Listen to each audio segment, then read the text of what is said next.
Peace, God. Jasmine with Sage of Aquarius here today to talk to you about protecting your energy.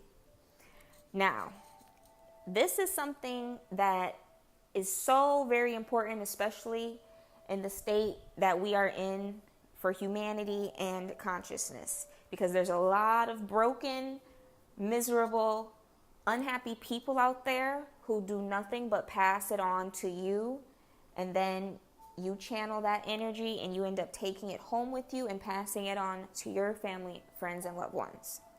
So, what does it mean to protect your energy? Energy is contagious. Have you ever been around someone who was extremely happy and that boosted your mood? Likewise, you may have been around someone who was extremely negative, and after they left, you felt the energy sucked and drained out of you. These types of people I like to refer to in the latter as energy vampires. They take from you, and they never replenish. They drink from your cup, but never refill your cup. People who are energy vampires, they may come to you just to spew information, negativity, hostility, whatever towards you. Not for the fact of a dialogue conversation, but more in an aspect of a rant. These are some of the characteristics of things that energy vampires do. They literally drain you of your time, your brain, your consciousness, and your emotions. So it's very important to stay away from these types of people, because if you let them, they will completely transform your life into a life of negativity and misery. There's a song by the OJs called Backstabbers, and the song goes, they smile in your face all the time, they want to take your place. The backstabbers. This also is significant of energy vampires, because sometimes people see your gift and your light before you're able to see it yourself. So what do vampires and people in darkness do? They want to stifle the light. That light has to be put out. The light has to be extinguished. So then again, they come to you with the negativity. Or they may even take it a step further and put you down emotionally, physically, verbally. They may tell you that you're not good enough. They may try to hold you back professionally, personally, mentally, physically, emotionally. These are all characteristics of things that the energy vampires will do. They never have your best interest at heart, which is why anytime you're around them, you may find yourself second guessing things, or feeling uneasy, or feeling tense. After you leave them, or after you're done with a conversation with them, you may feel your blood pressure has risen. You may feel agitated, on point, easily set off. These are some of the things that happen. Because here's the thing, when you have the light, people are automatically drawn to you. But being a light worker means that you don't get to only work with the positive. You're supposed to bring the balance, the yin, the yang. So it's important when you're dealing with these types of people, these energy vampires, you remember that balance. Because if you have the light and they have the dark, where you meet in the middle should be that common duality of the yin and the yang, of that balance. If at any time you feel that the darkness has encroached into the light, well, then it's time to take a step back. It's time to establish walls, boundaries. Time to cut people off, as they say these days. All of these things are necessary to protect your energy. Nobody's going to protect your energy for you, and nobody is going to heal your energy but you. So it's important to Just be on the lookout and be conscious of the things that will happen to you as you start to raise your vibrations. Because the thing about negativity, it cannot coexist with positivity. It's either one or the other. You can't be positive if you're being negative, and you can't be negative if you're being positive. Now, being that we're here as spiritual beings having a human experience, it's hard for us to balance the two simultaneously. The dual energies of masculine, feminine, good, bad, positive, negative. Because we always end up giving into one side more than the other. But the spiritual path is a path of one foot in front of the other in mastering that common duality between the light and the darkness. Which is why it is so important, again, to surround yourself with people who only uplift you, people who pour into your cup, and people who are positive to be around, people who inspire you, people who support you, love you, care for you. Surround yourself with more of those people and watch how your life expands. The saying about if you're the smartest person in the room, then you're in the wrong room is very true, and it goes for spirituality too. If you find yourself amongst people who are always talking about negative things or doing negative things, it's going to start to pull you down spiritually. You may find yourself highly fatigued. You may find yourself having headaches, easily annoyed. You can't sleep at night, or the opposite, you're sleeping way too much to avoid the reality that you're currently living. For those listening right now, I just want you to know how important it is to protect your energy.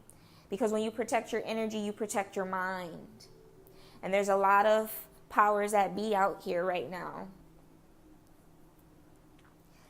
that know that there is a consciousness shift and that the minds are being illuminated for the purpose of removing all of the evil and negativity from the planet that has been in control over the past millennia, and so on, forth back.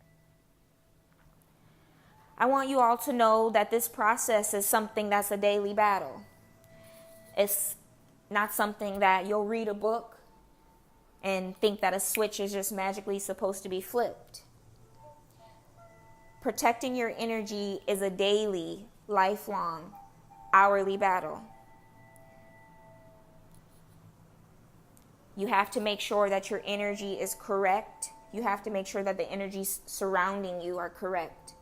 Because low vibrational beings and low vibrational thoughts will not thrive in a higher vibrational setting. Vibrate so high that people don't know how to reach you. Vibrate so high that people must elevate themselves before they speak to you. Vibrate so high that people know not to come to you about negativity. People know not to come to you talking about the news and who got shot and who got killed and who got lynched and this, that, and the third. People will know not to come to you about these things when you start to protect your energy by establishing boundaries. Establishing boundaries in the beginning may be hard, it may be difficult, and it may be uncomfortable, but it's completely necessary for your own mental sanity and inner peace.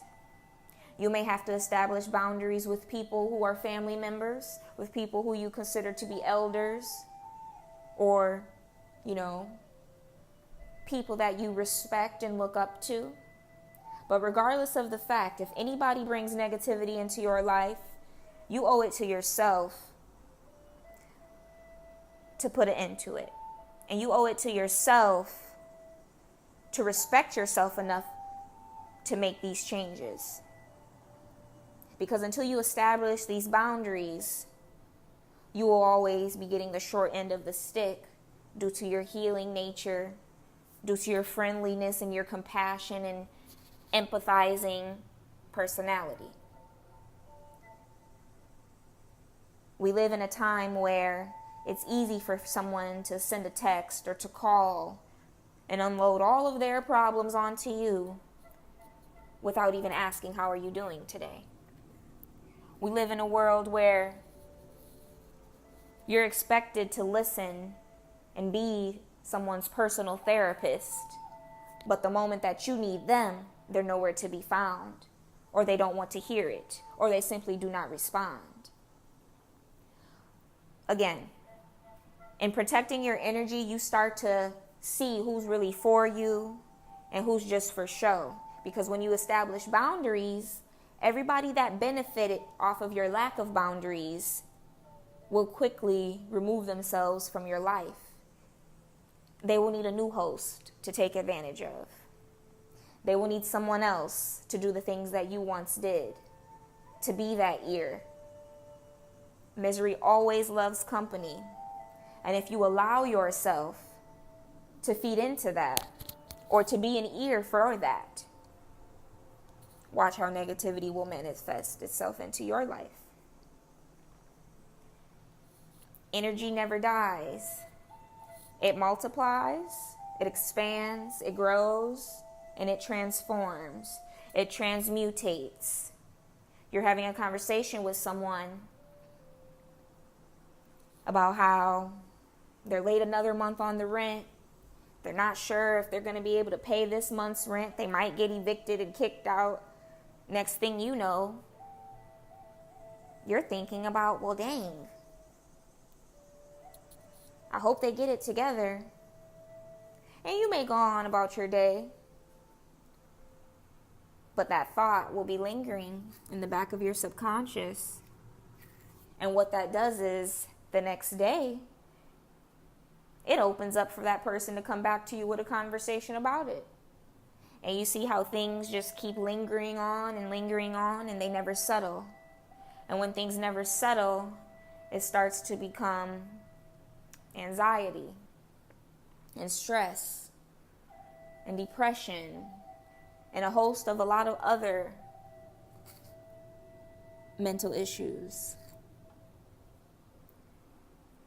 In protecting your energy, you protect yourself, you protect your space, and you protect your thoughts.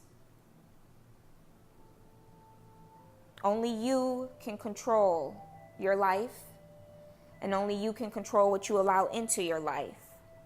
So make sure that you allow in people who build you up. Check on your friends. It's not a one-sided street. Build a community of support. All in the while paying attention to the vibes and the feeling that you get when you hang around or talk to certain people. When it comes time to having to put these boundaries into place, don't be nasty about it. Be respectful, because you have to understand that we only comprehend things from our level of consciousness, from our current reality. Telling somebody that they're negative and toxic, they're only going to get upset because they don't see it. Trust me, I've had this happen to me before. I tried to tell somebody, I haven't been hanging around as much is because you got negative energy and you are toxic. Boy, did that blow up in my face. I was guilt tripped. I was made to feel like I was wrong for having these feelings. But as the time went on, the person moved past it. And now the interactions aren't as negative. They aren't perfect, but nobody is. So if someone's willing to try to respect your boundaries, because it's not going to be an overnight thing, that's all that you can ask for. Now, if you establish boundaries and somebody blatantly disrespects these boundaries again and again, they leave you with no other choice but to cut them off. They leave you with no choice but to remove you from their lives.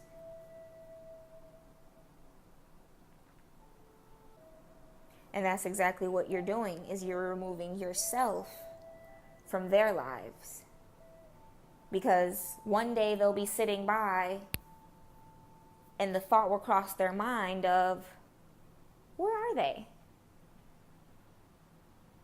And by then, you'll had advanced on to whatever it is on your path and journey that you're supposed to be focusing on. But the point is, these people are stagnant in their growth, and you cannot let them impede on your growth, impede on your spirituality, impede on your inner happiness. You have to take control of it, no matter how painful it is or how awkward it may be, because in the long run, you'll benefit more. Do not let people drain you down to the point of feeling like you can't even get out of bed. You don't even want to go to work. Those are unhealthy boundaries, and they need to be addressed. If you feel that there is something in your life or somebody that has been on your mind as I've been talking, maybe it's time to reevaluate that relationship. Maybe it's time to look within yourself and to see what can you do to change your current reality. This is something that I've had to do many times before. There's been times where I didn't trust myself to, really see what was trying to be shown to me about certain people, until the fact of I couldn't take it anymore and I just had to explode, which isn't healthy communication at all. So if you start to notice things about people, take it for what it's worth. Protect your energy so you can go on to live a happy and fulfilled life. Namaste.